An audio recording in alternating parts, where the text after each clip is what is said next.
Hello friends, welcome to our channel Trihans blog. আজকের নতুন ভিডিওতে আপনাদের সকলকে স্বাগত জানাই। আর আজকে আমি শেয়ার করছি 9 মাস থেকে 18 মাস পর্যন্ত বাচ্চাদের জন্য দুটো ইভিনিং স্ন্যাক্স রেসিপি। আমি আমার ছেলেকে এই দুটো রেসিপি খাইয়েছি আর আমার ছেলের খুব ভালো লেগেছে, তাই ভেবেছি যে আপনাদের শেয়ার করি আর আপনাদেরও একটু হেল্প হবে। আর এই রেসিপি দুটো কিন্তু বাচ্চাদের সন্ধ্যের হালকা খিদেও মেটাবে আর তার সঙ্গে কিন্তু বাচ্চাদের স্বাস্থ্যের পক্ষে খুবই ভালো। এবারে কিন্তু আমি চলে যাব আমার প্রথম রেসিপিতে।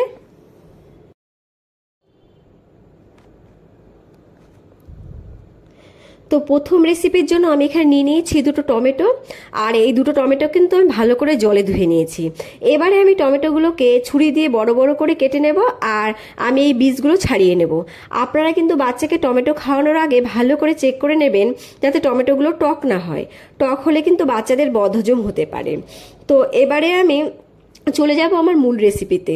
তো প্রথমে আমি গ্যাসে প্যান বসিয়ে নিলাম, তাতে দিয়ে দিলাম কেটে রাখা টমেটো আর 2 কাপ পরিমাণে জল।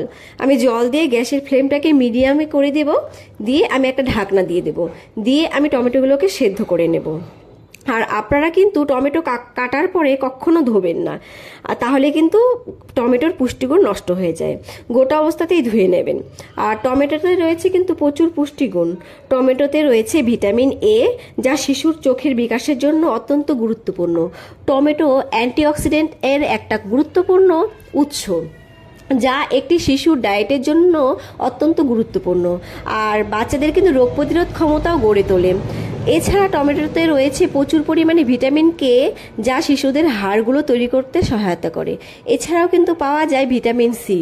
তো এখানে কিন্তু টমেটোগুলো প্রায় সেদ্ধ হয়ে গেছে। এবারে কিন্তু আমি ঢাকাটা তুলে দেখে নেব যে টমেটোগুলো সেদ্ধ হয়েছে কতটা। তো ঢাকনাটা তুলে নিলাম। এবারে আমি একটা হাতার সাহায্যে দেখে নিচ্ছি।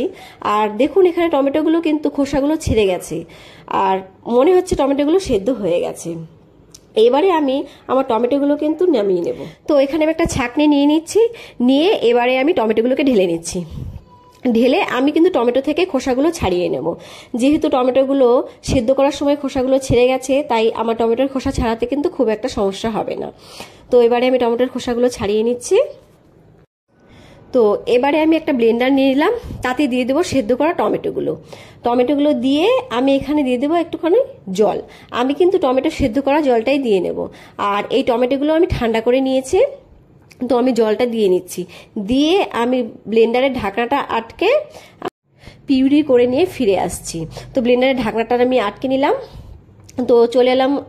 তো এখানে আমার পিউরিটা রেডি হয়ে গেছে। এবারে আমি চলে যাচ্ছি আমার মূল রেসিপির জন্য। এখানে আমি গ্যাসে আবার একটা প্যান বসিয়ে নিলাম, বসিয়ে তাতে দিয়ে দিলাম বাটার। আমি বাটারটাকে এবার গলিয়ে নেব। গলিয়ে আমি এখানে দিয়ে দেব আমার পিউরিটা। আপনারা চাইলে কিন্তু এখানে সাদা তেল বা ঘিও ব্যবহার করতে পারেন। তো এখানে আমি পিউরিটা দিয়ে নিচ্ছি। পিউরি দিয়ে আমি এখানে সামান্য জল দিয়ে নেব। জল দিয়ে আমি গ্যাসের ফ্লেমটাকে মিডিয়ামে করে আমি 10 মিনিটের মতো এই পিউরিটাকে ফুটিয়ে নেব। তো আমি এখানে জলটা দিয়ে নিচ্ছি। আমি জল দিয়ে ভালো করে মিশিয়ে নেব। নিয়ে এখানে কিন্তু আমি গোলমরিচের গুঁড়ো ইউজ করেছি, আর আপনারা চাইলে কিন্তু গোলমরিচের গুঁড়োটা স্কিপ করে যাবেন। তো গোলমরিচের গুঁড়ো দিয়ে আমি ভালো করে মিশিয়ে নেব। মিশিয়ে কিন্তু আমি ফুটিয়ে নেব। আর পিউরি করার পর যদি টমেটো শক্ত অংশ থেকে যায়, তাহলে কিন্তু আপনারা হাতা দিয়ে তুলে ফেলে দেবেন, না হলে কিন্তু বাচ্চাদের গলায় আটকে যাবে। তো এইভাবে আমি ঘন ঘন নেড়ে যাব। নেড়ে আমি এই পিউরিটাকে কিন্তু ঘন করে নেব। তো ফিরে আসলাম 10 মিনিট পর। দেখুন 10 মিনিট পর কতটা ঘন হয়ে গেছে। তো এই পর্যায়ে কিন্তু আমরা নামিয়ে নেব চুলো থেকে, না হলে কিন্তু আরো ঘন হয়ে যাবে আর বাচ্চাদের খেতেও কিন্তু অসুবিধা হবে। তাই আমি এই পর্যায়ে নামিয়ে নিচ্ছি। তো আমি একটা বাটি নিয়ে নিলাম। এবারে আমি স্যুপটা ঢেলে নিচ্ছি। আর দেখুন দেখতে কত সুন্দর হয়েছে। আর দেখতে যদি সুন্দর হয়, বাচ্চারাও কিন্তু খাওয়ার প্রতি আগ্রহী হয়। তো আমার এখানে স্যুপটা রেডি। কিন্তু আমি চলে যাব আমার দ্বিতীয় রেসিপির জন্য। তো দ্বিতীয় রেসিপির জন্য আমি এখানে নিয়ে নিয়েছি আলু আর গাজর। এগুলো কিন্তু আমি আগের থেকেই কেটে নিয়েছি, কেটে ভালো করে ধুয়ে নিয়েছি। এবার একটা কুকার নিয়ে নিলাম, তাতে দিয়ে দিব আমি খাবারের জল। তারপর আমি গাজর আর আলুগুলোকে একটা স্টিলের বাটিতে নিয়ে নিলাম, নিয়ে বাটিটা জলের মধ্যে বসিয়ে দিলাম। আমি এমনভাবে জল নিয়েছি যাতে বাটিটা জলের উপর ভেসে থাকে। এবারে আমি কুকারের ঢাকনাটা আটকে দেবো, আটকে আমি গ্যাসের ওপর বসিয়ে 4 থেকে 5টা সিটি দিয়ে নেব। এইভাবে কিন্তু সেদ্ধ করলে গাজর আর আলুর গুণটা নষ্ট হয়ে যায় না, আর খেতেও খুব ভালো হয়। তো সিটি আমার এখানে কমপ্লিট। এবারে আমি কিন্তু কুকারটাকে নামিয়ে ঠান্ডা করে নেব।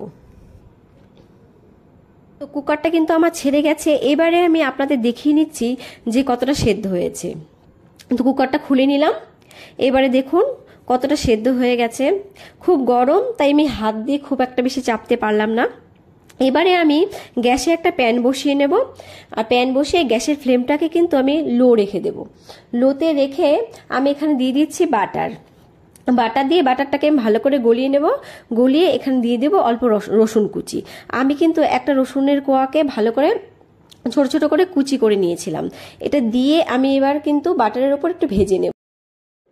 আপনারা যদি রসুন ব্যবহার করতে না চান বাচ্চার খাবারে, শুধু এখানে বাটারটাকেই গলিয়ে নেবেন। তো এখানে রসুনটা আমার ভাজা হয়ে গেছে। এবারে আমি একটা ব্লেন্ডার নিয়ে নিচ্ছি, আর এই ব্লেন্ডারে আমি দিয়ে দেব সেদ্ধ গাজর আর আলু। তো আমি গাজর আলুটা দিয়ে নিচ্ছি, দিয়ে আমি এখানে দিয়ে দেব আমার ভেজে রাখা রসুন আর বাটার। তো আমি ভেজে রাখা রসুন আর বাটারটা দিয়ে নিচ্ছি, আর আপনারা চাইলে কিন্তু এই পর্যায়ে একটু বাটারও দিয়ে নিতে পারেন। দিয়ে আমি এখানে দিয়ে নেব একটুখানি গরম জল দিয়ে আমি ব্লেন্ডারের ঢাকনাটা আটকে নেব। আটকে আমি ব্লেন্ডারটা ঘুরিয়ে আনলেই কিন্তু আমার পিউরিটা রেডি হয়ে যাবে। তো এখানে আমার পিউরিটা রেডি, দেখুন আপনাদের দেখিয়ে দিচ্ছি।